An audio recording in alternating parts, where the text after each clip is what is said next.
lick is heavily, no pun intended, but heavily inspired by a little Iron Maiden and Judas Priest all in one. I'm specifically thinking of Maiden's Wasted Years. You can kind of hear that feel coming from it, mixed in with Judas Priest's Painkiller. A little of that and probably some other cool stuff as well. We're going to get right into this lesson though. This is something that you can really expand on, and the technique that we're using here is just a really killer technique. Now I'm going to share the chord progression with you as well. Very simple, but there are a couple of important reasons why I'm going to share that with you. Oh, and make sure you hang around to the end because we're going to have our usual guitar chat. We're going to have a little gear talk as well. Let's first play the lick out in the open like we always do, and of course I'll go over the notes and the technique. This is a really cool technique, okay? But before we get to that, I'm also going to share the chord progression, and there are two very important reasons why I'm going to share that with you right after this.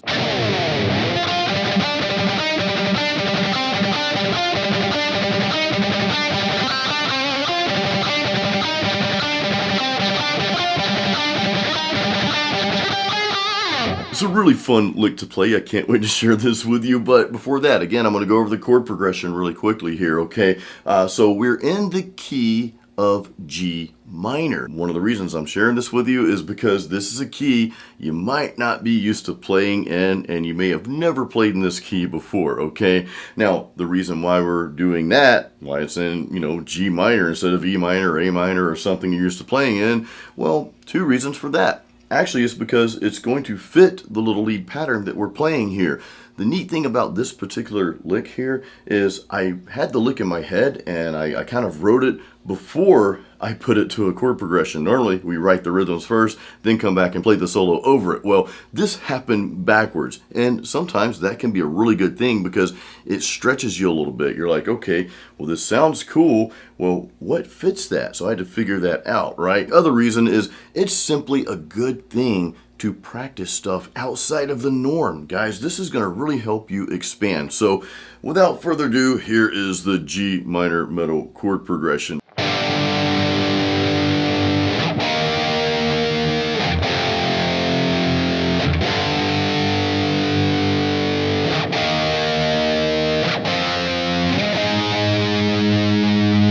So we start with a G power chord. Now you might be thinking, well, does it matter if it's major or minor? It does in relation to the lick that I'm playing and also the other chords that we're going to play as well. So whether it's a G or G minor, doesn't matter, you're playing a G power chord. Now sometimes, and I did it on one of the rhythm tracks that I recorded for this, I like to let the chord ring out a little bit. Instead of a power chord, I'll let it ring out like this, okay?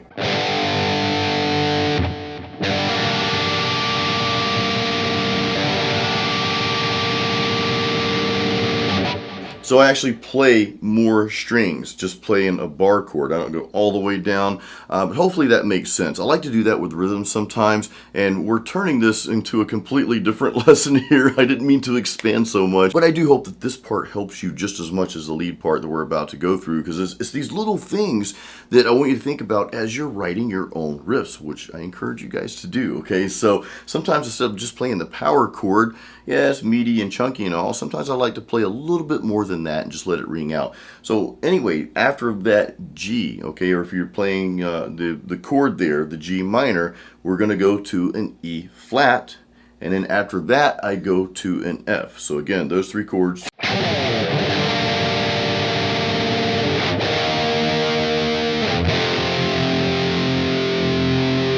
Now the last time around I do that same thing, but I play my F the octave higher, and then right after that I'm gonna throw us for a little loop here, and we're gonna play the G sharp power chord, but I'm gonna play it down here closer to the higher octave F. So it's gonna sound like this.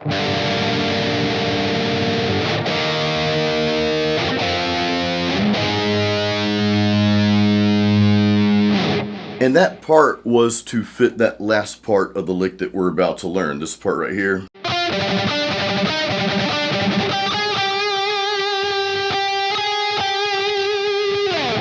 I'm actually playing a G followed by a G sharp and then back to G. So that rhythm part, again, I wrote this little lick first, then I had to match a rhythm to it. If you enjoy me going into more depth and just giving you some more substance, okay, let me know if that helps you in the comments, because I don't want to go through all this stuff if it's not going to help you. I think that it will, but hey, you let me know in the comments. So on to the lead part here.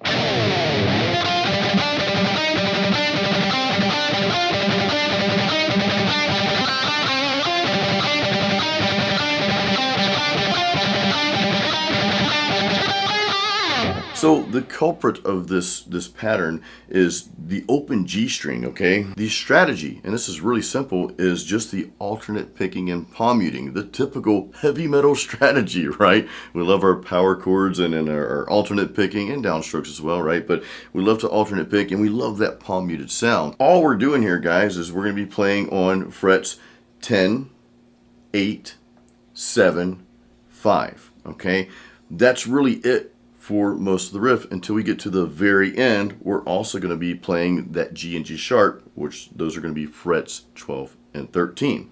So this is how it is slowed down.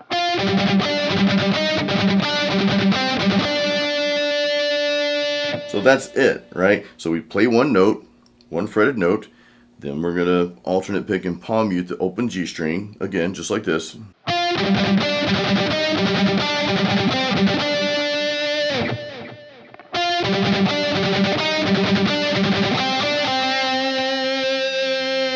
Between every fretted note, almost every fretted note, I'm doing that strategy, right? I'm using that alternate picked and palm muted G string, that open G string. But here I break it up just a little bit and just do a little. The reason why I did that is because just doing this,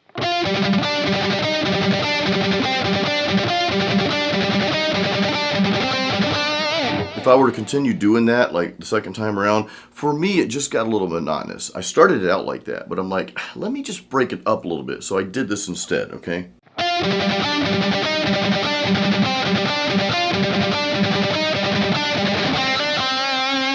That to me just gave it a little bit of a break so it wouldn't be so monotonous. Again, these are just things that I think through as I'm writing music. I'm like, okay, well, this is a cool little lick here, but what can I do to make just a slight change to kind of break things up a little bit? And basically we repeat that same thing again until we get to the very last part. Instead of this,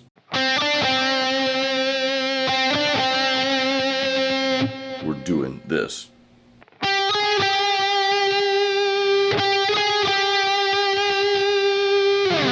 Let's run through this slowly. I'll go through this slowly here, and then we'll play it at normal speed. And then, of course, we'll have our guitar chat.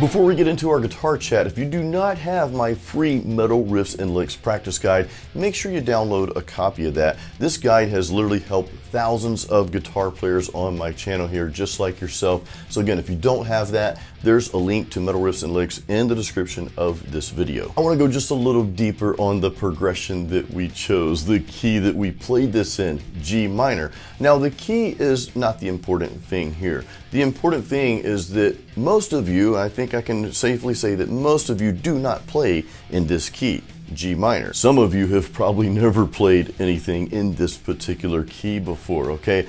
Two things here. So number one, when you play in a different key, and it doesn't matter which key it is, it just needs to be a key that you're not used to playing in. But when you play in that key, now you have the challenge of figuring out what other chords go with that key. And one of the things I like to do is take a typical key, like I'm in standard tuning, so play a lot in A minor, play a lot in E minor, play a lot in B minor. I like C sharp minor as well. I think I have a video on my channel here of why I like C sharp minor so much. But in any case, those are very comfortable keys for me to play in. For example, rarely would I play in the key of E flat. Really, I don't play in the key of G minor. I just happened to do it for this lesson because, again, I wrote the lick first and I'm writing it with the open G string, but I wanted to play some notes that had a little bit more of a wicked sound with that open G string. Well, it happened to be in this key. So I had to figure out, okay, well, what rhythm will fit this, right? Again, we usually write the rhythms first and then the leads on top of that. Well, this was backwards. And hey, this might be another challenge for you. Write a lead pattern or write some kind of exercise, right, in a different place on the fretboard, then go figure out which chords fit with that. It's a really good exercise, guys. The other thing about this is that you learn the fretboard much better, and this can really expand your creativity. How many albums have you listened to where every song is in the exact same key? Not that there's anything wrong with that, but if you listen to a lot of metal albums, everything's in that lowest note possible. It's based on that E minor, or if they're tuned down to B or A or whatever, or they're drop tuned to D, right, drop D. Well, every song starts with that key and it's in the same key. It's like, okay, that's great and all, but I mean, what if you did something a little different? So that's my challenge to you. Now, real quick, Gear Talk, I want to share with you what I'm playing through, and a lot of you guys have seen this amp already, but I did something different today for this lesson. For the rhythm tracks, I actually used the Black Star's Overdrive 1. Now, some of you know I'm recently sponsored by Black Star, and this is part of one of my sponsorships with them, the Black Star 100-watt head HT Venue MK3 amplifier. This is powered by the EL34s. It's a great amplifier. I am loving it. And I'm not even playing through the cabinet. The cabinet sounds amazing, by the way, but I'm actually playing through the Cab Rig software. They have their own software that comes with their latest line of amps and amp pedals. You guys know I have the Amp 3, the amp pedal as well. But today I'm playing through my HD Venue MK3, and I haven't been using the OD1 channel. We've got two overdrive channels. You know, in a lot of amps, the first overdrive just doesn't quite sound that great. Us metal players, we just go right to that second overdrive channel, or what they call the red channel on some amplifiers. But I decided just to record the rhythm tracks, again, using the Cab software, through the OD1 channel. I'll let you hear what that sounds like real quick, just one guitar.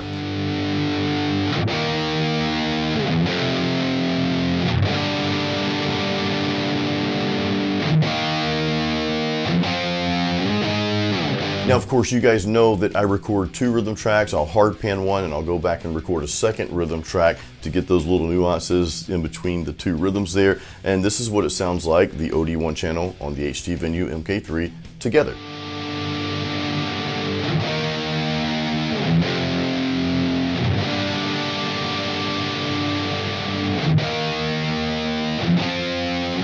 Now, for the lead track, I did switch over to the OD2 channel. Got the gain cranked up on that. I didn't use any pedals for this though. I used a noise gate, that's really it. I've got this MXR Smart Gate down here. I've been using that forever. It's a really solid little pedal there, but I didn't use any other pedals. I did have a little delay on in my studio for the lead track, but I just want to share that with you guys real quick. Hey, if you want to know more about this particular amplifier, I do have a sponsored video where I go through the entire thing for Black Star. I'll put that up here if you guys want to go check that out next. It's a pretty solid video, just going over all the features, and you hear a ton of tones and everything this amp can do. So guys, thank you so much for watching my videos. Don't forget to check the links in the description. Until next time, as always, keep it metal.